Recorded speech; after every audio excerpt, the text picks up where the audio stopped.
Bien aimé dans les Seigneurs, 35 ans de carrière de l'évangéliste Moïse Matuta, ça c'est célèbre et ça s'est fait ici à l'échangeur de Limité le 31 août à partir de 15h. Le 31 août à partir de 15h, nous allons tous nous retrouver ici à l'échangeur de Limité pour dire merci au Seigneur pour les 35 ans de carrière. Qu'est-ce qu'on n'a pas vu? Qu'est-ce qu'on n'a pas traversé? Qu'est-ce qu'on n'a pas vécu? Et Dieu nous a soutenus. Nous voulons manifester notre reconnaissance au Seigneur le 31 août à partir de 15h pour pouvoir abanza menios aux Anachang. Funa, Moamba, Bino Nyos Lukunga, vous allez dire Awa à partir de 15h échanger, Banzemo Nyos Bolingaka. Vous allez signer le droit d'entrée, c'est 10 000 francs seulement, et n'a pas épicé, entrée à Moko, na 17e rue. Entrée à Moko à partir de 17h, le monde va continuer à Moko. Le 7 septembre, nous serons tous ici en soirée de gala pour dire merci à Dieu. Tous ceux qui m'ont supporté, tous ceux qui m'ont aidé, tous ceux qui m'ont soutenu dans le travail, nous allons nous retrouver ici au Fleuve Congo Tel le 7 septembre à partir de 19h en soirée des galas. Le frais de participation c'est à $100. Venez en famille, venez en couple, venez avec les amis et nous allons célébrer l'Éternel qui nous a donné 35 ans. Je vous invite à venir tous, soyez là, n'oubliez pas, c'est le 7 septembre à partir de 19h ici au Fleuve Congo Tel. C'est quand Zambalola. Rendez-vous n'est pas manqué. Le 31 août à partir à 15h. Que Dieu vous bénisse.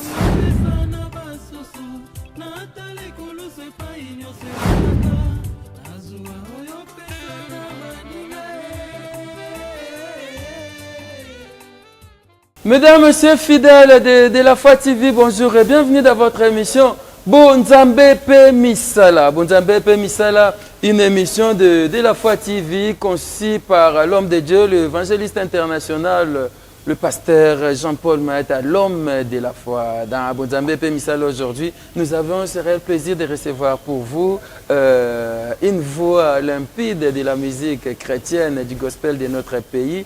Il a révolutionné la jeunesse de son époque, la jeunesse chrétienne, ainsi que la jeunesse congolaise de notre pays, de leur dire que même les jeunes peuvent faire quelque chose. C'est qui cet artiste que nous recevons aujourd'hui? C'est qui cet homme de Dieu? Serviteur de Dieu, il s'agit bel et bien de l'homme de 35 ans parce qu'il a totalisé, ou bien il totalise déjà ses 35 ans de carrière musicale. Il s'agit bel et bien de l'évangéliste Moïse Matuta, qui est donc là à nos côtés. Bonjour l'homme de Dieu. Bonjour Papa Rabbi. Joyeux anniversaire.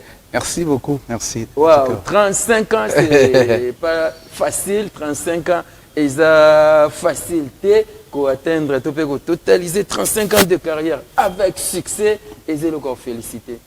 On appelle Nzambe merci. On a pu opportunité de partager étant de oyo et peut communiquer na bande ko ba talabiso na biso ba mbote pa bazwami na pesi mbote na mpangi na ngale l'évangéliste de la foi psychazali na maman Nzamba sala bombola na bana CFC nyonso. Que Dieu vous bénisse. Merci. 35 ans, c'est pas la porte à côté. 35 ans, c'est un parcours. Ouais. C'est les hauts et les bas, difficultés. Voilà, mesdames, messieurs, fidèles de la Foi TV, nous allons parler de son parcours, nous allons parler de réalité de la musique et surtout de ses 35 ans. Il organise deux grandes activités, dont un grand concert, c'est 31 août à la place échangère de Kinshasa, ainsi que le 7 septembre au fleuve Congo Hôtel. Donc, nous serons là pour la gloire de Jésus-Christ Nazareth. Je vous prie de suivre cette émission. Soyez donc branchés, scotchés, car cette émission va vous édifier, cette émission va vous bénir. Moïse Matuta, il est donc une bénédiction pour la RDC, pour le monde entier et surtout pour nous. On est bénis de vous avoir au Congo. C'est une grâce qui émane de la part du Seigneur. C'est lui qui nous a choisis, qui nous a élus, qui nous a établis afin que nous fassions ce que nous sommes en train de faire jusqu'aujourd'hui. Ouais. Gloire Hardier. Papa Moïse Matuta, yebisa biso na mukuse na yebi ke sobi obanda ko expliquer au ezamwa mulai na yebi ko ozamwa na soda ko yebisa mukuse famille obimela o boka mindenge nini otangi wapi na mukuse vraiment si possible. Alors ngala za mwana soda nyengo lobi naza ene elibota ebele ya bana ebele papa za na bomoi mama za na bomoi baleki nanga nyonso to à part moko atika biso Michou pe à son âme et natangi ba première nanga na Mbanza Ngungu na continuer na Sainte-Thérèse. Je pense qu'à cette époque on a étudié na Manda chante. Oh, botanga Manda chante Sainte-Thérèse. Comment Parce que nous avons dans Njili, dans le quartier 4, juste na Lokusu na saluer bandeko na quartier 5 pardon na Lokusu na saluer bandeko ba maman Charlotte bino surtout nzamba pamla bino baninga na ngane surtout kala na classe na kuma nda chante bozo voilà ba 4e T to mbaté to bana mike vous aimez noka bana ka vous répétez que bossa musique répétez sa musique répétez sa musique 4e primaire 5e primaire to ba gité to sa musique après wana na yokende na Lipoka ils en a Kasavubu là j'ai fait première seconde première CO na deuxième CO teme mo bulu mingi na matongi na zuite na Kasavubu na busu jano OK na première CO na zuite deuxième CO na zuite ba longolinga ko na yo bande la première CO na Kubal to na Kubal na matete na Ngilima na Mongo pardon na tangi banda première CO ti 6e des humanités après que na IFAC na salle informatique après tu n'as qu'à parcours on a nzambe pe ko benga ngai ti ma classe tu sais ça la théologie actuellement dans la licence en théologie puis naza étudiant en master en théologie. Waouh, félicitations l'homme de Dieu et à mon avis c'est pas facile 35 ans de carrière vraiment coup de chapeau et moi na soda c'est vrai mais te découvrir yo na les moissonneurs. Oyebisangai koyemba na ndaku na ba choral mama pa za koyemba mama za koyemba koko na biso moi za koyemba en fait ikaba koyemba za ikaba yuti na famille parce que koko na biso moi za koyemba makasi na l'église protestante déjà ba tante na ngani surtout maman na biso za koyemba donc za ikaba yuti na kata famille je me rappelle toi même na choral la famille ya ba tata moi stabizo ba tante nanga ba tante nanga ba mama kulu ba mama leki parfois chaque temps supoka ba kutali bozo yemba yo bozo yemba na kata na bango banzimba zo ko banzimba na bango banzimba ki Congo banzimba na bango choral ba Sebeko et voilà dans cette ambiance là j'ai grandi comme ça jusqu'à ce que maman azaki na ye proteste aye ko bongola motema na Salem c'est à cette époque là na Salem place Oza maman bongola motema avanga amtakala alors aujourd'hui les diaconesses à l'église et tant que bana mke azoki le biso ba moni ba livre ya ba Josué ba livre ba Abraham ba David tout ça tant bana mso ba tanga ba Tintin Milou biso ba Josué ba Goliath ba David ba mon livre voilà ba Gédéon ba Joseph alors j'aimais bien lire ça et j'étais intéressé na maman Nzambe depuis kala omoni muso za destiné munene mutema nebetaka na rythme Nzambe donc dès les bases Nzambe de côté va valeur déjà bon Nzambe au moins même na bana oyoboti mwana moka linga maka Nzambe makasi c'est dit kana destiné munene soki Nzambe abenga mutu une grande destinée azoka déjà vent azoka na bolenge makasi parce qu'on a pour ça va valeur na écoute belé parce qu'un jour il sera appelé influencer les mots donc j'ai pris Azui ba André David mais azongi na Zamba mais côté déjà valeur na donc voilà et j'ai vécu dans cet environnement là jusqu'à ce que j'ai bon la motema donc dans l'orchestre église on a Salem orchestre évangélique Salem je salue le pasteur Pascal qui était à cette époque là les frères Pascal il était présent na biso na ba sœur Midiana na ba frère David Ngimbi le Lazare pasteur aux États-Unis on a vécu bamso batika biso Angel Paka bazal lelo na France donc on a vécu comme ça ba frère Dido frère Jean Kalunda mlakisanga guitare OK o ba benga roi des sons na RTMV frère Jean Kalunda roi des sons mutali bossa simisanga guitare ye voilà après le prince Mongali mutala singa kobeta sente alors prince azako beta bien l'église na Salem a Ndoza bobeta guitare. La guitare, la beta synthé, voilà. Bunda pe beta. Donc j'ai fait un polyvalent. Donc j'ai vécu dans un orchestre pour les instruments, so dit mutazate yo banouye ko la malembe et c'est le pasteur qui a payé pour que naie ko la synthé. D'être nation ta faute naie ko la synthé. Donc en fait j'ai vécu ma vie ici à Salem. 35 ans en sélection à Salem. Et jusqu'aujourd'hui je suis là.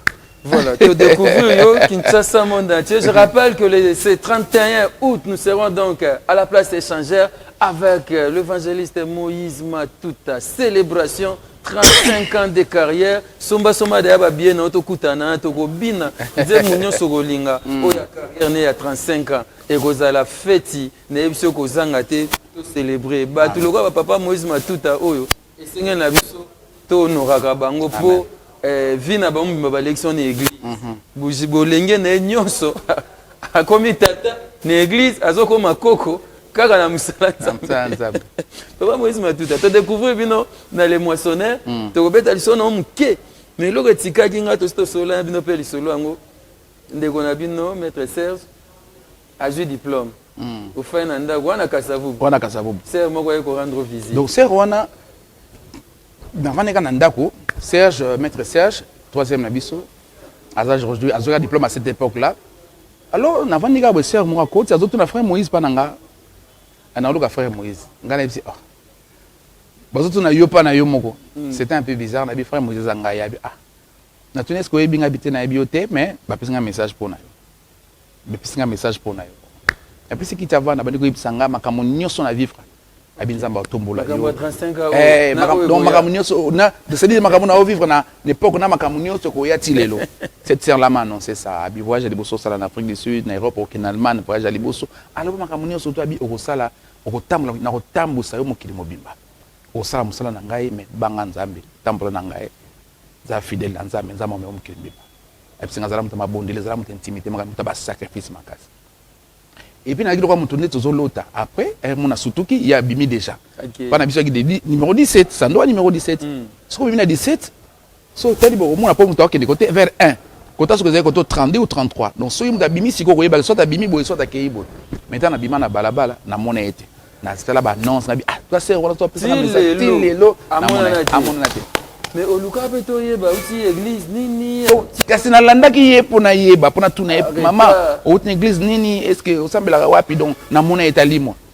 Donc c'était un ange qui est venu me rendre visite na forme kaya montu normal azaki na ni beauté ni éclat. Aux attentes te rocha était carte que maman excuser et puis on a numéro rien.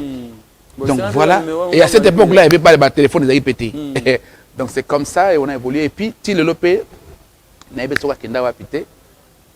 Donc, j'ai conclu que c'était un message. C'était un ange. Parmi les messages, c'est-à-dire que vous pouvez voler dans vos propres ailes.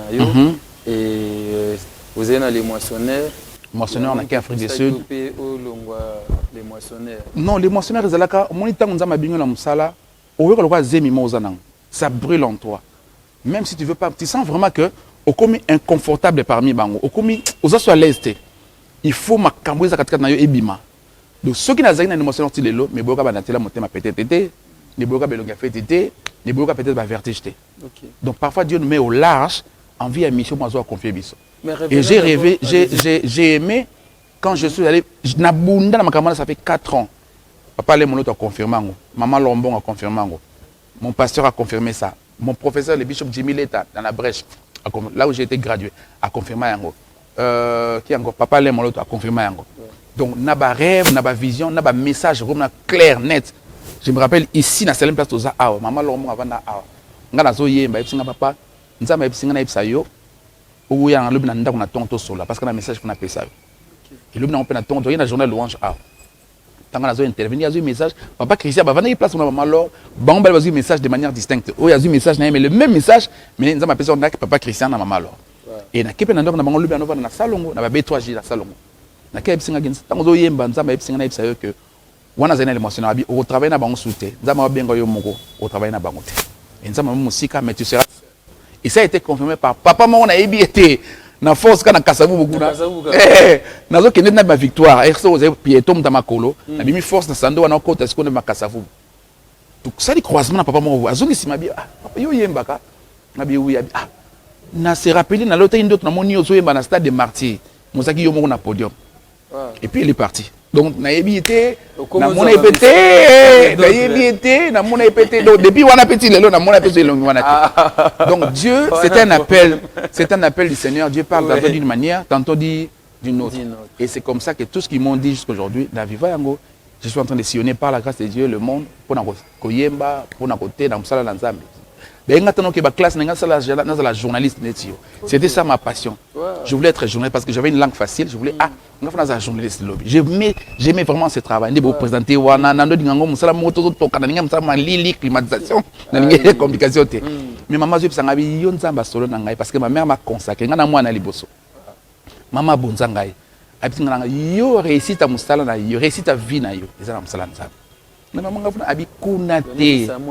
Kuna tenzamba solo nga pona yo ngai na kabao na maboko donc na boti na binzambe na pension moi na nga quoi prémisse na ngai donc yo za prémisse na na pesa panzambe réussite ta vie na yo et vous allez musala nzambe so aujourd'hui comment na Moïse et ça comment na bino maman parent ba pesa tonga na botama ki non to parce que ndoi na comment honoré non honoré matuta do ya komba papa kuluta pa do mobali ya mama kulutu na ngai anava na njili. Parce que tant que maman a 16 ans, donc ba grossé na mwana mbali mo boy azali bon mon na concert alors ba chi mama zemi azuzemi nanga siko kwa koko azai matata mingi akimi pa ya na ye na kauka nde ya na ye na kauka bokoli zemi nanga tisiko ba pesa kombo ya mobali ya na ye comme pour dire que au moins nanga ina zui. Et c'est comme ça que les comme les a honoré. Tu as honoré non donc ba binga non mais tant na bon les monter manza ma changer ni ça parce que na comme Moïse. Voilà. C'est comme ça qu'il est parti. Wow. C'est très bien. On est donc avec l'évangéliste Moïse Matuta, l'homme de 35 ans, donc 35 ans de carrière musicale. Je vous dis, nous allons célébrer cela le 31 août.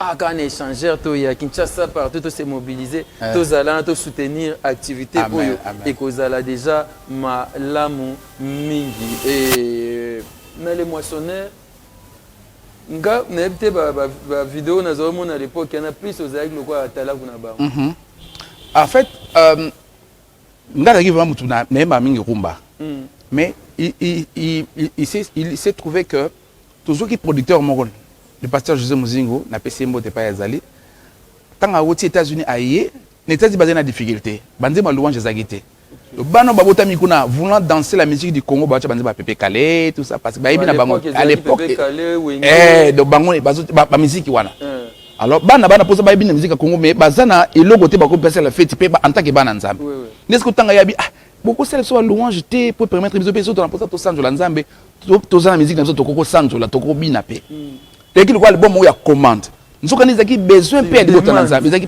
le quoi demande mon pour l'époque tozaki na pas Patrice Musoko ya zobeta utu ba générique exactement tozaki plus avec ba Vox Day mais c'était pas vraiment il y a les locaux quoi ils avaient peine les loter mais ils musique na bango donc ba couple buloba ba l'époque donc vraiment la musique était je me rappelle na kena fête mon na Bibi Play c'est moi bala na Bibi Play tout suis bien invité na fête donc parce que moi na nzambe pasteur Mtabali mais tabatie musique ba tozo binate te même ali lisco et c'est nga passe nga mes frères moi c'est papa bino boyemba beaucoup c'est le mot boyete capital ka fête ndete matanga bo ezaki souci mo nzoka nezaki posa ya ba n'est-ce que na biso na orchestre ngabi botika ngana boka ba animation parce que l'église na biso na no sa ba louange ta nzambe donc ba kiwa na église ngana no sa ba animation mingi na église alors na biso bango pesa ngana sala ba animation c'est comme ça que na sa ba animation mais ezaka on a ça une église on a ça une église yango na salipé kuna et nzambe pas sepel nango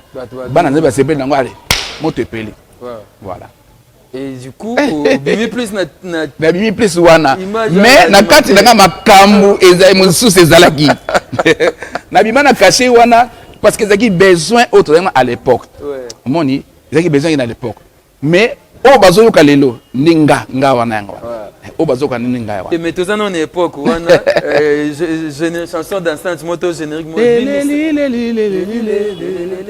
azali nzakomba yeso telemine kuke ude magobeta kokoko ongole zila zulu e mama yangu voilà Nicolo voilà et puis tout n'est bien na posa bato ali bah c'est pas l'ango et c'était la belle époque c'était bien et dans les moissonneurs vous bisa fait album ebele vous avez 5 albums mais apparemment tikala vous maté na mais les albums les moissonneurs tikala bon chanson wana moi ni à l'époque ngana yembela masi ya kumama ba mama na Yesu boya to ben tikala tilelo donc ça dit référence à les moissonneurs yango et bazana bon soto si bon bana bon moi à part le fait Jean-Claude Zaki dormait en Abisso, à Koufaï en Afrique du Sud, maintenant ils ont awa Tukunda na Kimia, na Lemba, à part Yebangonios Bazali, frère Joyce, Azan Hollande.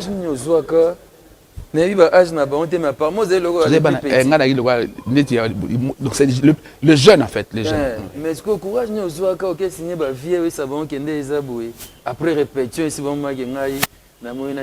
C'est l'appel qui fait ça parce que Nabundé ça faisait 5 ans dans un lité nango kaka. Donc ça dit que au mona ils aussi pas vraiment sauter. C'est pas que ça un problème. Tout ça c'est un problème, tout ça bien d'ailleurs. Monseigneur on s'aime beaucoup jusqu'aujourd'hui. Toninga na tellement makasi. Tokota maki une année. Tolonga banda to vanda na basanga. To luanda ko mobimba. To vanda les rochers une année. To vanda la place moko. Donc tika banda. Tika bande au travail na bango. Et ça qui appelle, c'est quand Dieu t'appelle à une mission. C'est comme une imposition. Au sens où vous avez mal à l'aise, sauf qu'on s'y a monté. Je crois que Solana Ming n'a pas sort de la foi en Pangui. Oui. Alors, quand tu reçois un appel de la part du Seigneur, au comme on a mal à l'aise, jusqu'à ce que sa mission. Et Dieu te met, le Saint-Esprit brille en toi, les désirs, ardents désirs, on doit payer la 4 son commission, on demande un lobby aux alatés. Na bouné, quand c'était on a déterminé, on a commis convaincu. J'ai pris le courage en main. Na quoi ça, tu as une répétition na ma tête. Merci mon frère. Tu répété puis na pas une idée. Quand tu béton boy. En tout cas, bien aimé, je crois que le chemin a sauvé pour s'arrêter par ici. Naza moi na d'accord papa, allons jamais allongé na famille, on allongé dans jamais. Parce que moi na papa wana, un jour si vous avez besoin de moi je suis là. Si vous avez besoin de poste, na besoin de bino. Boza la ponanga. Mais en tout cas, qu'on travaille ensemble, je pense que sans producteur, sans soutien. Appel car on a KIP. Et puis je n'avais pas tort. Donc, mais le début là c'était facile? Non, c'était difficile parce que on nous appelle un producteur, on a quelqu'un producteur, on ne dit même pas, on a dit un producteur, non ça non. Et puis pour taper une église, il faut battre un an. Il faut battre. Difficile. Moi quand on mon frère Patrice, donc c'était vraiment difficile. Début c'est difficile. Je me rappelle, so ba bengo ko beta boy, bala biloka lo sona pondu, au lit avant production. Tu connais l'église mon campus? Tu connais kaboko yemba kuna boye. Bon, aba boye yemba ko na permanence, bati loso, bati tamsu ngai, bati matembele. Na Thomson mo be kauka, na loso, tamsa kubu. Bati libino. Bolia abe bon, prière bandi. Bokyo yemba tant aussi ça boy. Bon, bien aimé que Dieu vous bénisse. Bon, je me rappelle tu connais au beta na Kitambo. Tambo. Tout si vous passez en tout cas que Dieu vous bénisse. To bana makolo bana Kitambo emba. Parce que mon son to bana lemba. Et donc on est passé par des situations très compliquées, difficiles, mais so bande dans Nzambe, ça l'assure. Ok, na musika. Boula Nzambe zangana commence avec lui parce qu'il est l'alpha et l'oméga. Et la Bible dit mon serviteur s'élèvera, sera haut placé. Donc quand tu commences avec Dieu, sois sûr qu'au bandi yo mon côté. Zala sûr qu'au bandi yo mon côté. So bandi dans Nzambe, c'est que au mata. Donc boula na bisaki parce que to bandaki dans Nzambe. Heureusement, to bandaka dans Nzambe. Voilà, heureusement to bandaka dans Nzambe, to tiki était to zana kaka. Voilà le fruit à 35 ans de carrière. Donc c'est une célébration. Nous serons donc là, c'est 31 août. Na place échangère, bon, le 7 septembre, na Fleuve Congo Hôtel avec l'homme de 35 ans, l'évangéliste Moïse Matuta. Papa Moïse, Bokabouani, c'est vrai, la difficulté, mais quand même, au bandit, pose Nanzambe, heureusement, Ismassi à Nazareth. Premier album, Nabino. Premier album, Nangai Mogozaka, titre, dernier sprint. Ils ont à peu près 10 chansons. Na kotela yo motema oyo ndozali elonga nanga na kotela yo nde miso oyo ndozali lisungi nanga matoi nanga mayoka. Et je l'ai fait na bande ko la réseau parce que tant na longwe njili na esalongo après na ki Kasavubu. À Kasavubu j'ai commencé à fréquenter le pasteur CC l'église La Rosée na Kimba on a 5e rue et c'est là que je demandé ko sala banzeba moti na regrouper moi groupe moi ba sœur na bango. Donc, quand tu as na sang malam, à l'époque là, et ben les na saki yango. Mais comme nous avons un producteur, il y avait deux frères dans l'église, papa Julie, Mamboulou, n'a fait bienvenue, Tamboué. Vraiment na piste ba mbote pas bazali bazana histoire. D'ailleurs, on rappelle ngafuna luka bango. Parce que bango ba na histoire ba début ba evi. Ya Julie Mamboulou, merci. Bambo on a bino kende sang malam, bambo on a bino kende sang malam. Donc longa banda kasabu ti pen. Ok, kuna ba transport tibo que ça la studio kuna. À cette époque-là, tous na ba studio ba numérique le loté. Ba filigrane. Donc ba bande moi minene boye et les gars ba film makala wana. Ezaki pe belé. Si les gars parce que wana ya sang malamu et puis na TV ku tuté. Té, si le sang malamu na si donc c'est wapi. Si nous sommes na Kitambo, ba studio kala. Ezaki vraiment donc to rare. Plus qu'à 100 malades. En tout cas, pour la mission Bananzambe, vieux Tony. Yeah, c'est le Tony et notre farage. Na, c'est le 100 malades, moi. Il y a mis balai, il y a autre chose dans moi. Donc, ça, je sais pas Tony, origine à 100 malades. Et voilà, dernier sprint, tout ça, tout ça. Mais comme nous avons un début à Moussala, et marché vraiment. na saki ma sœur Marie-Hélène après c'est boté bazali marché vraiment té et comment moi en balle comment on luka titi na Afrique du Sud après ma révélation ba sœur wana na Afrique du Sud la kuna boum Nzama yosunga ale musale bandi papa na yozonga awa na 2007 na yozonga awa na zone so Afrique du Sud na yozonga na 2008 na beta concert le bosso na décembre 2008 na Stade des Martyrs et voilà makambe ke titi. Ouais, je sais que tu es selon nous, tu es aussi mbata moko pour ça moi bien évangéliste Moïse Matuta au bandi groupe Shekina et comme appellation il y a orchestre Nabino Shekina où est l'axi Shekina international ezaki Shekina international to bandi yango tu se rendre compte que papa Mike peut frère Mike azape na Shekina comme idée Shekina ngabité Shekina musique na Shekina international habité alanga na yotala profondeur il y a des Shekina musique. Raison, le là comme raison, il a Shekina parce que là Shekina mi balé. Pour l'époque Pezagi, ils étaient comment moutonner na affiche. Il a Shekina orchestre.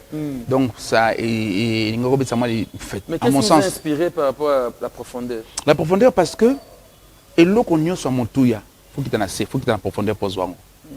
Quand la sa pierre avance en plein nom. Il boit mon yama. La place aux wana bon affilé mais c'est avance donc même l'or sur le plan naturel l'or pétrole diamant cobalt le chabat boulot faut qu'il y ait en profondeur so que l'on a est au tala mine carrière place kota tina c'est profondeur qu'on a mettre belé pour que soit minéré il faut aller en profondeur je pense que même spirituellement il faut aller en profondeur il faut être beaucoup plus profond dans les choses de Dieu pour aller en hauteur macasse. Même dans les choses de Dieu, il faut être beaucoup plus profond dans les choses de Dieu pour avoir la hauteur de Dieu. C'est très important. Même après il faut être vous voulez donc avoir la hauteur. Il faut creuser dans la profondeur. Voilà. Là qu'on y a Burj Khalifa na Dubaï. Bala qui s'est profondeur nango. Comme c'est ça pour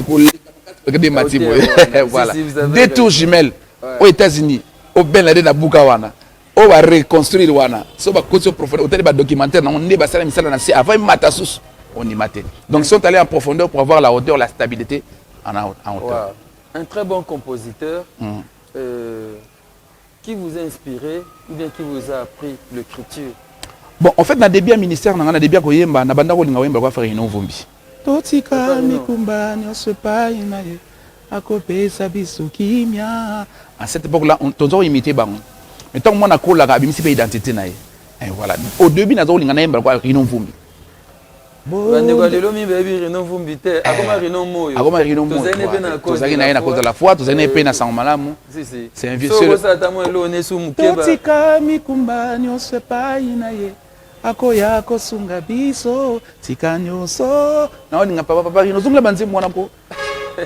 Zongela tout ça ta fit. Zongela banzemba n'est pas la glorifier.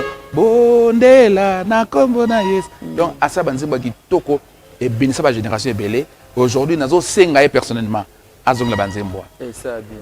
Azongela nga bâtiment qui lelo ça la bien. Le timbre papa Rino. Alors le timbre non écriture nangai c'est parce que j'ai fait une expérience avec le Seigneur. Je me suis toujours dit que nzamba miyemba kate papa Rabi. Mais Dieu se chante à travers ses adorateurs. Ouais. Et les gens qui rentrent dans la présence de Dieu reçoivent de Dieu l'inspiration. Lorsque Dieu a envie d'entendre des choses qui lui plaisent, et ça les plaisir, à déposer sous forme d'inspiration de telle sorte que lorsque les personnes la chantent, les adorateurs adorent, en fait c'est l'esprit de Dieu en eux qui loue Dieu. C'est comme si Dieu veut un adorateur. N'était-ce comprendre ngai. C'est-à-dire que celui qui est dans Nzambe, naza personne yoka naza malam. Yo ce que ça fait comme l'aja. Tellement pour ça na adoration, pour ça na intimité, na zui penser wana na yo, on ngana ni sepetanga na tiko kat na yo. Tu yo tango zoyembe ngam na zoyembe benanzela na yo. C'est à cette dimension là moi je suis. C'est-à-dire que je n'aime pas prendre un stylo et écrire une chanson rationnelle et où tu na makanisi. Et obeta kana nzote koyi. Mais peut percer dans mon thème. La Bible dit l'esprit connaît la pensée de Dieu. Il faut chanter en esprit en vérité. Il faut au côté de la présence. Et quiconque entre dans la présence de Dieu ne sort jamais de la présence de Dieu sans un ainsi dit l'Éternel. Ça l'expérience. Moutounio sa kuta la pa nzambe ayoka nzambe. Et tant que mi mana présence azong ayoka ne loko mon nzambe ebisi. C'est-à-dire il faut être... apprendre l'écriture, à koyekola. Si bien sûr, je ne dis pas que apprendre la musique c'est mauvais. Je ne dis pas que apprendre à recommander c'est mauvais. Moi je me dis mon expérience personnelle, parce que tu vas parler de la composition. Ouais. Expérience en c'est comme ça. C'est ce que j'ai pérennisé. C'est-à-dire, Nazarna pose na zobig na fait na no commander mon sur le pardon, je vais vers ça pardon commis non. Parce que ça m'a canis nanga. Ils ont onze balingité, mais quelque chose qui coule de l'esprit. Un jour, n'a papa les moloto, tu mets la café na Jamaïque. Il dit ah papa, papa, comment tu fais pour écrire tout ça? Quelque chose qui vient de l'esprit. Il faut s'arrêter. Et ça demeure. Parce que l'esprit est éternel. Apparemment, il était aussi un modèle pour vous. Oui, parce que c'était un mentor pour moi. Personnel. Bisogui banoyo. Toi, fichana papa l'aime mon l'autre côté. Mais tout ce tu n'as pas question. Je me rappelle question moi tout seul. Nganabi atamo kile boy ngana kozwa nango boyang. Boyang abi nanko abi nous on obtient des choses de Dieu par la grâce et non pas par nanko c'est. Alors quand nous on ma casse, n'habité papa.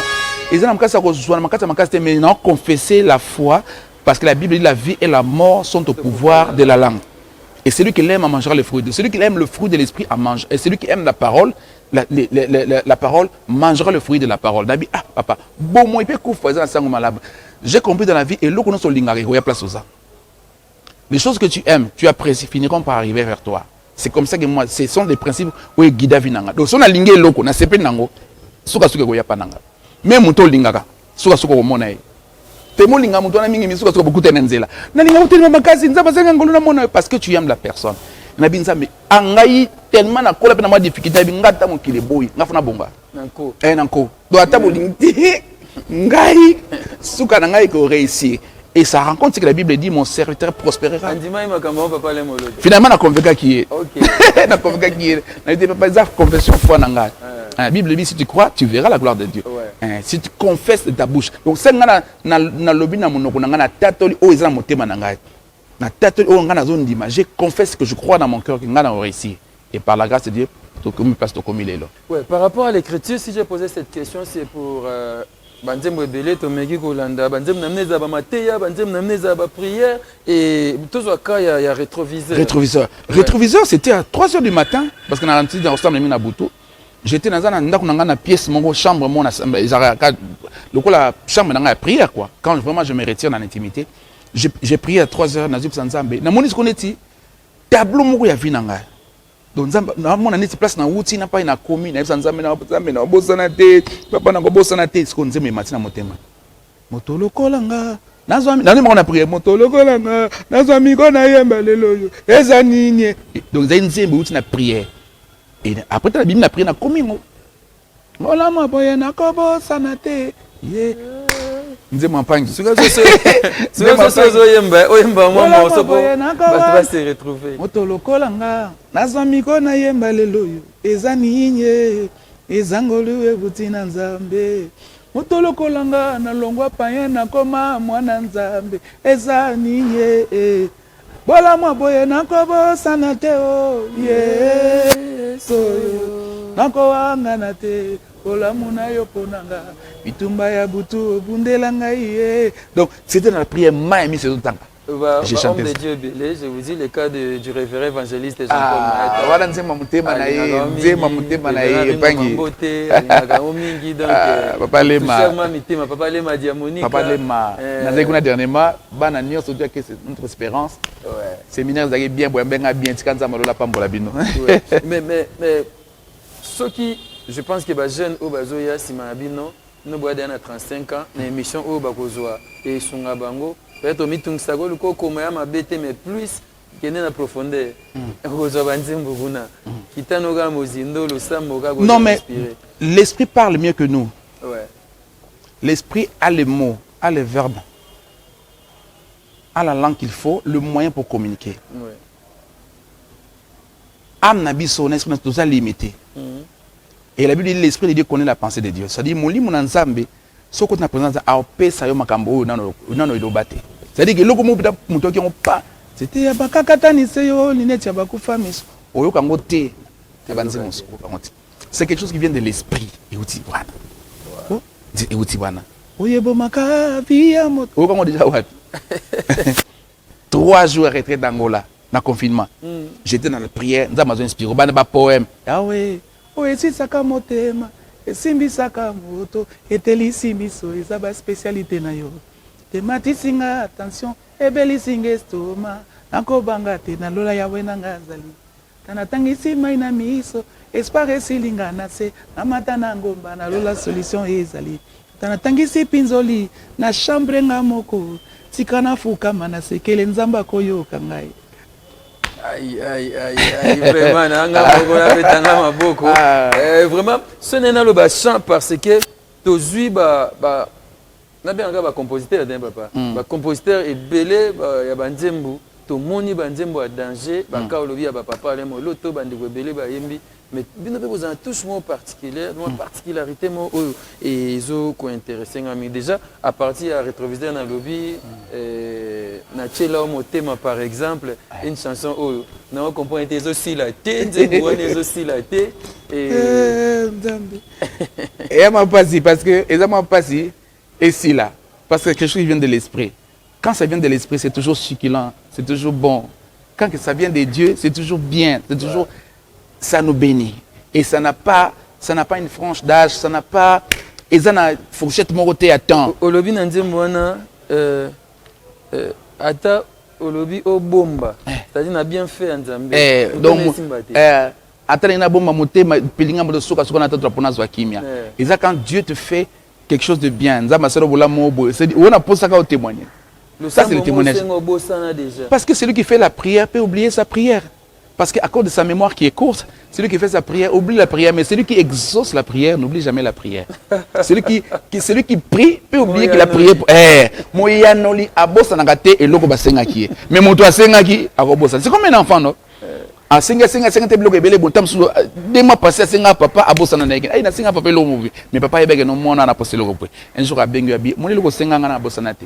Zoyango. C'est quoi j'ai dit, celui qui fait sa prière peut oublier la demande, mais celui qui donne n'oublie jamais parce que mémoire en mes courte.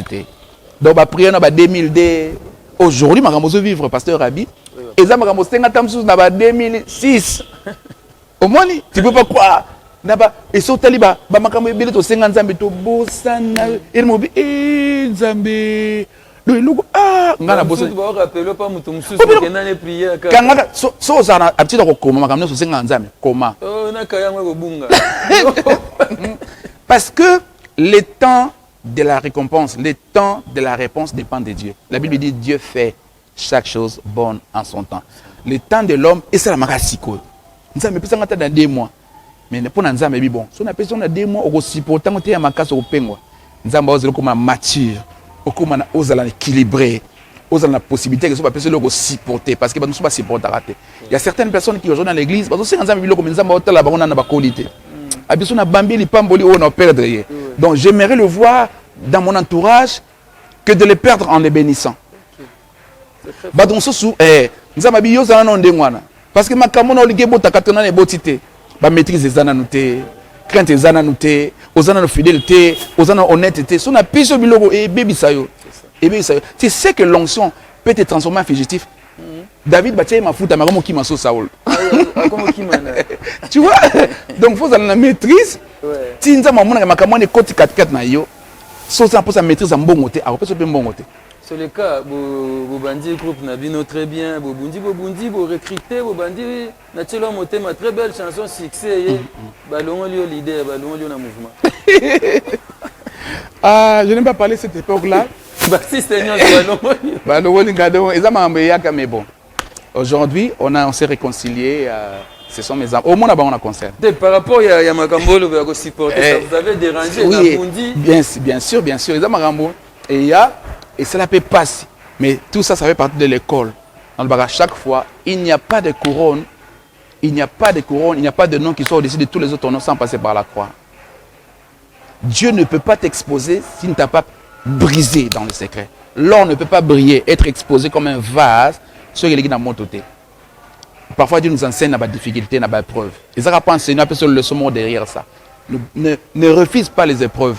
Ne refuse pas les épreuves parce que muta kolera na makamneti bawana yango mona na classe ba ça examen avant les deuxième CO ba passer examen avant les troisième ba passer examen c'est un examen à vie école ici biso et ba français par le brasser qui te tue pas te rend fort. Mais déranger non ma casse. Mais oui en tant qu'humain au gros capacité parce que bateau la team sala bateau yo kambi mais tant ba ça n'est pas ignoré et aussi la passe parce que dans mon boat mais papa za mutema munene ça ba charge na biso da problème te. Et on te ça là que au banda otaba aux ambons de lona l'histoire songe. C'est-à-dire que vous voyagez en Europe partout qui est non. Quand voyager en Europe, ngamoko ezate passe ngam na linga za la bongo. Eza ba producteur. Mon biso ton a difficulté makas parce que il y a 10 ans passé musique quand même na poto. Phénomène que me connaissez fait na ba combattre. Musique za sauté. Ni na ngam mosu ni na ngam na biso. Alors c'est actuellement ma ramener ce zongi. Je pense que nous avons fait la pour la banque. Il y a un souci dans la makasi. Et j'ai pris chaque jour. Il y a un désir dans la makasi comme ma banque. Mais une fois sur la peine à banque, on va qui mater. Je pense que va qui mater. Mais quelque part, c'est aussi la lecture par Nabino, c'est vos amours en Nzambe. Mais tout le monde est choqué ou en éthique là. Non, même pas. Parce que, à taper Nabino karaté, n'a pas musicien chrétien belé, les lotos réalisés. Sur le bio compté, à part papa, les mots loto. Quand il y a des musiciens, il y a des orchestre, ils ont été en composition, ils sont capables de faire ça, lead, de featuring, des musiciens, et ils ont vraiment été. Balide, balide, mais moi, je suis moi, je suis je papa na moi si. Ah, aux moi si, il y a un monde. Aïe, batali, ah, na mon moi si malam. Bon, question, on dit que les musiciens vont se péler. On est ce bon, tu vas payer ça, on a tout. Donc, ça dit que biso zanga biso prêt ya koyoka. Mais bon, il faut voir papa na sali nzembo mo boye. Yoka na nzembo. Mais tant que na ngote.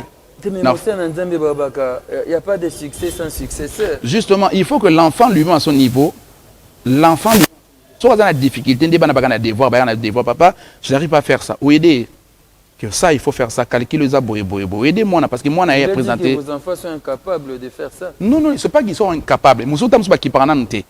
Nous, on peut-être qu'on réveille, mais je sais que chaque chose a son temps. Et Dieu fait chaque chose bon à son temps. Nous sommes à l'école. Ah, ngani na zaboy, na zapena open. David Gibanjanga le bamo na fana ba kamba. Donc ndé na zaboy, na za vraiment ouvert ma casse. OK.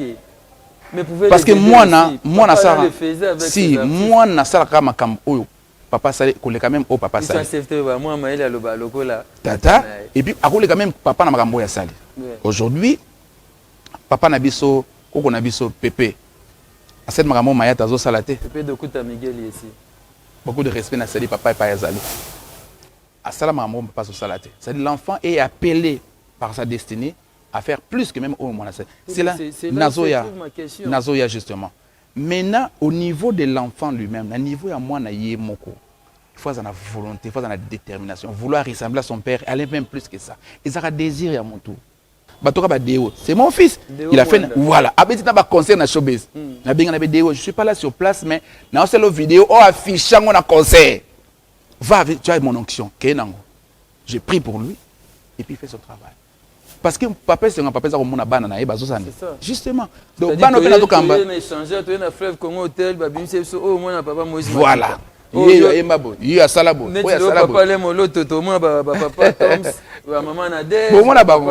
Bomona bango. Et puis tout le monde ba koko. Bomona bango. Bazara bomona bango. Nessa bango au moi na ngai ayemba. Bomona bango. Solo. Oui. Ça va nous honorer frère Trésor avec Sangato cité vraiment je sais que c'est une partie remise à Egosa qui. Du selon qui to comme kasi bata prochaine. 8 albums sur le marché avec succès. Et tozongi na zon atana huile fraîche et kunande tozali na foissan. Kuna toyena seyo papa. Seyo papa. Wana oza trop jeune bandimio quand même producteur à monani. Seyo papa na en Afrique du Sud. Ndeka mwana na sozo teka ba veste. Oteka chaya, oteka coopéra ba. Oteka ba veste en Afrique du Sud na Yoville wana, ba na Yoville ba yebi. À part ça qui nga merci. Papa Vikindunga merci. Abo c'était maman fille. Merci maman fille. Il y a Didine Siala merci. Bana sanctuaire apôtre veille, mamie veille, bien surtout bana nion soit Jobour là c'est vraiment fief base. Après c'est merci pour notre soutien à bien. Avant te va veste mas nanga coréen, les solistes na ya weshama. Ba mas nanga nion so ya weshama que Dieu vous bénisse. Va veste. Il y a un frère à nous ta Chine à moi snae. So ya pesa va veste na teka au teka 300 rand, puis bon 250 rand, yo 50 rand, au tindi maman koto, sauvé. Et à l'époque là, j'habitais chez papa Didier pendant tant d'années. Donc tant d'années en Afrique du Nord, on n'a pas monté. Et alors on a la grâce, comme ça on a côté prière à 3 jours, prière. Na mon anzela, zabi maman dabi, maman non mon anzela té. Je vois pas, non mon a l'obité. Alors ici sur place, il y a une base de prier na mon pasteur Flori Makunda, na prophète Patrick Namon. Prière pour Ebisingabi papa, nzama Ebisingana Ebisayo dans 3 jours à tindre le moto. Yem to apodi musa, alors ça même pas producteur. Après prophète Patrick Namona, et pas yazali. Yaza capable batio et lamba. Alors bi o yaza nani, abotama wapi, yaza capable le banc. C'est un prophète na niveau 1. Yaza yana qui ça. Alors et 3 jours après, nous avons des fois tenté la louange. À cette époque en Afrique du Sud, le monde a géré la santé, l'église. Et j'ai dit, la louange, le pasteur Charles P. à son âme, na moi c'est Bakufa, na son la santé. Na moi il y a un camarade, na un médecin, docteur Hubert Samba. C'est lui le producteur à l'huile fraîche. Azat docteur, azat producteur était. A bengi et okutani. Si vous avez non papa camarade na ngazalia wa ako aider pour ma production wana, ya kana hôtel ça y est, banze bon chose ndeni. Yako osola naye ngana liba veste na la veste bife oyo kokayo abinanga bon total après mais ba moza banze momo yemba kabo na c'est oui effectivement na zema maquette na mona hôtel na ya kisasa ze banze monanko na kati kolo lobaki nanga e na kata bomwa nena zina pesi si kutanga so yoka na voiture na ye aoso nga siko na tapo na piste na polo kwa na 4 heures ya route pour commencer na ville Vanda en Afrique du Sud. Zoka banzembo wana ti akoma tema toucher la poko na benga to soli bana 2 heures na téléphone pour la première fois mtabenga nga 2 heures na téléphone parce que na bitu na mais moto ça na benga 2 heures na téléphone tsika na mbungu ebele to soli so yabizanga bonga na makambo wana te na osala monde ngabite na ko orienter. C'est comme ça na ba Richard Bo photo ko orienter na côté studio na Sébastien papa na liziba beteza yonde obongi na yo. Donc banzembo na c'est ko ça ba clip na Richard Bo photo ba clip pour album en Afrique du Sud. Et nous avons la grâce, moto pépeli, papa, bah année l'équipe c'est une score vraiment force, mais il faut affronter Kinshasa. De na yoya Kinshasa. Promotion, ah puis moto pépeli, na bêtise stade de martyr. Allez. Boboto, déjà le légionnaire.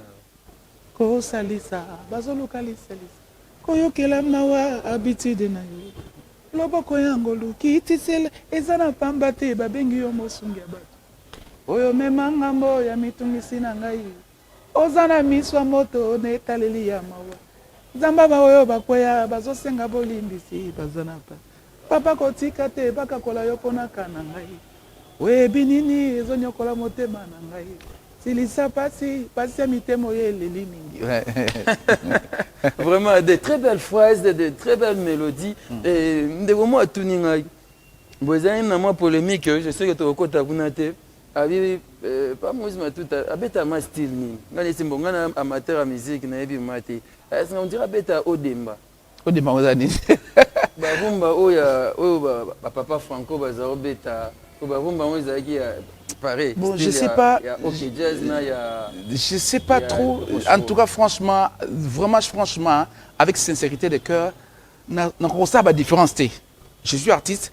Mais la différence au Demba, nini boy tout ça, nega la kangai, nega na kenda nango. C'est l'histoire nzembo et une mélodie, na guitare, na kana studio, je crois que musicien va témoigner. Na pièce guitare au béton boy boy, yo beta boy, bah c'est des compositions musicales abi. Non oh té, faut béton boy boy. Mon comme on a bien son séance à studio, tant on travaille na oyoka. Donc même la répétition, j'ai défini tout. Non, drum on a bon monté. Non, bon monté. Je sens pas comme ça. Il faut mettre ma boy. Allez, batusko ba ko calculer ba bio boy. Soit c'est ça au Demba, soit c'est ça habité. Mais ngana ngi la ngana na kenda. Na jamais c'est moi faire. Aisinga wana président biso. Ah, Zabela gaé. Oh, vraiment. Bon, polémique, il y a Golo, on a pas warrior, il y a un tékangi mikolo. Je leur salue. Ici, habité Oyo Golo. Vous avez parlé de la musique là-bas? Non, mais dès que les canabanzela dans la télévision, on appelle la radio, les cas, tout ça, Oyoka. En tout cas, c'est impossible ça que la musique a fait au Canada. Les bêtas dans la télé, les bêtas dans la radio, les bêtas dans la bar. Même quand tu passes au Oyoka. Et puis c'est un artiste que qui est honoré dans mboka na biso, c'est la fierté à la musique na biso, national comme international. Il fait bien son travail, voilà. Et là, on a dit pas d'ingapé, on a nzambe pe mingi. On a même dans interview na mibra nzambe et puis une fois na landa ye, albi nzambe c'est préféré na ye. OK. Na pas pour nzambe. Ah, c'est que et tout en kaka. Non mais peut-être il aime ce que j'ai fait. Il aime ce que j'ai fait. Je me rappelle une fois dans la triomphale dans la voiture, il y a dans la voiture, il y a Bralima. Est-ce que kiti vitre la active ndingona eta mi sera na lingara ye. Na kuna pini fois na ndiaye na pesi mbote pa yazali. Ndebe sera binga na lingara yo. Na kuta me eta binga na fana. Ya bisinga yo so na ngamu na biso. Mais pasteur, en tant qu'homme de Dieu, lorsque Ferrego là, azoba ke yalinga kayo, et ils apportent des occasions te ya koluka ko évangéliser en tant qu'évangéliste ya koluka ko gagner âme. Bien sûr, mais dans un numéro na été, dans un coordonné na été, na habité na atteindre ndenge nini. C'est pour apparemment ba mission chrétien belé be vitaka de wabeta musique à divers. Je pense que ça a peut-être problème en mboka na biso. Ils ont problème en mboka na biso. Parfois tam so s'afficher na moto. Pour de bonnes, je me rappelle une fois dans une église à pasteur King Sam, prophète Eli Samano King Sam, je salue en passant. Toi qui culte, biso Sam ça là et culte. Tu vends des gars pembe ne boy. Aïe au sambe. Aïe au sambe, tu dans la église Goga. Aïe. Nganga ba ami ba côté ba diacre bazar. Tu vends na biso to kamateya. Tu zali na excellence Patrick Mouyaya. Avec prière, tu vas te prier na kilt. Ngana yango bete na église wana. Quand aussi ici, tu gagnes photo. Et le téléphone, tu gagnes photo, à publier photo. OK. Et le problème. Oh. Non, featuring Ezoya Mikolo. Voilà. Donc c'était juste pour. Si vous venez peu comme à mon agembo, au lieu gembo mais vous risquez de perdre les âmes comme ça par rapport à ça en Zambie. Je pense que bon ya moto. Bible bi muto ko ya panza metonza mabingi ete. Bango ba na tana bango. Ndebiso to yaki pe na tana biso. Bango ba na tana bango. Egoya. Mais ça fait du bien. Voilà, on me fait signe que on doit chiter, c'est ça. On me fait signe qu'on doit chiner. Je pense que la partie remise, ça serait une première partie et puis nous allons faire une deuxième partie.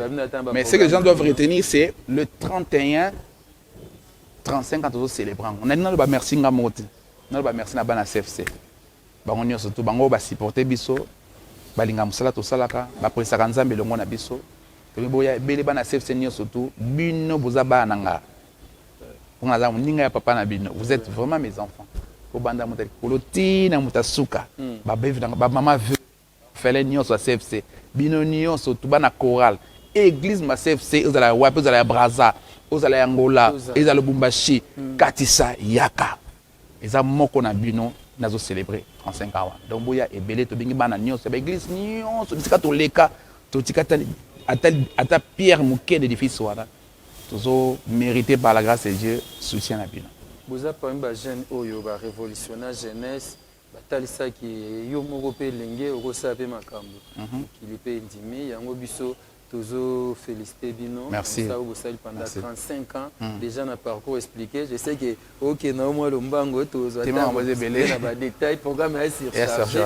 Et ça moi bien mais le 31 Oyo Toza na échangeur et longo l'évangéliste Moïse Matuta. Merci et pas que le Soumassien Nazareth sa célébration et banda an pas Moïse. À partir à 15h. 15h. Tu as absolument avant pour Tozo place. Oui, déjà place avant pour la place de Bosso. Donc ce billet na yo, so a besoin de billet. Trésor numéro 081. Trésor, bon, on appelle ce numéro 082 57 35 516. Ou bien il y a 082 57 35 516. Ou à Libanda, plus 243 82 57 35 516. Au Rozoabi, c'est ça téléphone. Au Rozoabi, son balamoko, au Ipsi Bisso, Babié, Zana, CFC, Zali, Babié, Zana, Biro, Bisso, Babié, Zana, parole, source de vie, par pasteur Henri Papa Moulaja, Babié, Zana, everywhere. Ce que vous avez à partir de 5, si Nicolo, au bien, ils sont au tic, là, on a livraison à domicile, tout ça. Livraison à domicile. Et oui, partout, on a dit ça, au bien, ils sont, on a posé 5 billets. Au moins, on a dit, bah, au tic, le bien, donc, son billet, il y a VIP, son billet, il y a les 7. Oui, na madame, na bimana madame, na bana boye, tout le monde est zong, bana ba sepela. Bana ba sepela. Boké tam sous de boké Dubaï était. Boké na bino Pointe Noire était. Ya ko sepela sa bana na Fleuve Congo Tel, ya ko sepela sa bana les 30 na échangère et toutes les dispositions sont prises pour que bana ba dans sécurité. Les 31 pardon, les 31 na échangère la disposition est prise en termes de sécurité pour que bateau na kimia, ils ont échangé place à bien, bateau vanda. Donc nous sommes mis pour que vous allez recevoir. Wow. Merci beaucoup. Merci beaucoup. On va terminer avec Papa Moïse Matuta. Et avant ça, moi je dis merci. Merci Epanabino pour nous remercier. On a remercié Matondo Day Ministries, les partenaires. Il y a structure, il y a louange, paix, adoration. Ils ont soutenu Matondo Day Ministries. Avec la fois passée dans la conférence de presse, vous avez dans la conférence de presse. Beaucoup pour comme ça là où il s'est Matondo Day. Commençant par les cordons, Papa Fifi, avec Fifi, Binunzo, un pagne Flori. Kabuni Nzamba Pambolayo, na Bosenete, il y a Paul Kayembe. Structure Nyon, surtout à Matondo Day, na Mama Bozana Paris, Tika Nzamba Lola. Les amis de Moïse Matuta, à travers le monde, délégation à Paris, Zoya, Moussoubazo, comme mardi, Zabalola à Kansabino, Batuta, Lumbashi, Bauti Braza, Bauti Pointe-Noire, Bauti Matadi, Mama Eglo. Maman Eglo, délégation Zoya, Bisi Bounene, pour un événement, parce que y a une histoire. La communauté Salem, mon père, les référents Israël Mbambi, la communauté Salem, Yabino, donc vous êtes invités à venir massivement pour qu'ensemble nous puissions célébrer Dieu. Merci beaucoup. Voilà, merci l'homme de Dieu, merci beaucoup Trésor Mboma. Merci à vous, merci David Kibanza Makasi Mingi, merci à Trésor Ting Kapitao, Papa Nandoyi, merci beaucoup Naya Gauthier qui est le montage, Papa Bogo Sanderson à Régie Internationale. Je vous dis merci, il est donc là, dispo pour nous, nous allons le recevoir pour le deuxième numéro avant les concerts du 31 échangeur. Voilà invité Baozala Ebele, on va célébrer. Invité Christian Mukuna, Michel Bakenda, Fiston Mbouyi, Josiane Timba, tous on a choisi Basoloa, Wad Valesa, Bamisenio, surtout Baza invité Papa Patrice Ngoymuso. Patrice Ngoymuso, Papa Deningoni, Maman Lombong, Maman Chabani, Batunio. D'ailleurs, on a évidemment bon calamité. Allez pas rater. Bango nyons Bazala na biso na échangeur. Boya to célébrer. Na ba o pe ba bimi lelo bo mona ba 35 ans de carrière, ça s'est fait 35 ans de carrière. Tu as pena ba cadeau moi ba frère et ça bientôt encourager papa Moïse et ça qui te remis aux partenaires. Aux ans ba produit non pe lingo la promotion une occasion bonne occasion miroir yango contacter ta biso d'été lukangai contacter biso toko orienter ndeni ko sala yango et kozala malamu mingi poto si samso papa Moïse otiki epsata na ebité heureusement sacrifice heureusement les amatabis heureusement Nzambe na motema heureusement nazalaka na Yesu na vinangayo heureusement nipatana nkembo etambwisa ngai soki te bitumba nazwa na vie esina sila kala banguna nayebi kombo te banguna nayebi nombre te nazosangela ngai heureusement nazalaka na Nzambe na motema heureusement nazalaka na Yesu na vina ngai heureusement loboko Nzambe etambwisa ngai soki te bitumba nazwa na vie esina zonga sima heureusement heureusement toza de la foi TV heureusement toza papa Moïse Matuta heureusement 35 ans de carrière heureusement toko fêter yango le 31 août oyo na place de l'échangeur. Encore une fois merci mesdames et messieurs, restez donc branchés scotchés sur de la foi TV, la mère des chaînes chrétiennes en RDC. Merci à Jésus-Christ Nazareth, de Dieu vivant et véritable. Ciao.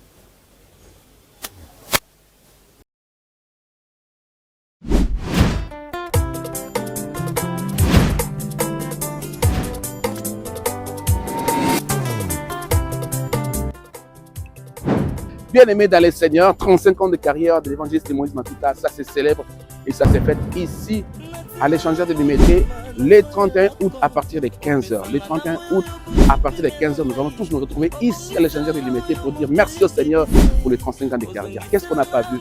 Qu'est-ce qu'on n'a pas traversé? Qu'est-ce qu'on n'a pas vécu? Et Dieu nous a soutenus. Nous voulons manifester notre reconnaissance au Seigneur le 31 août à partir de 15h. Tout le Abananza Nyos, Ozana Chang, Funa, Moamba, Bino Nyos, Lukunga.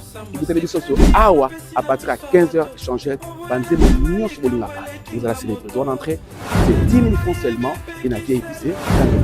Entrée à Moko, na 17e rue.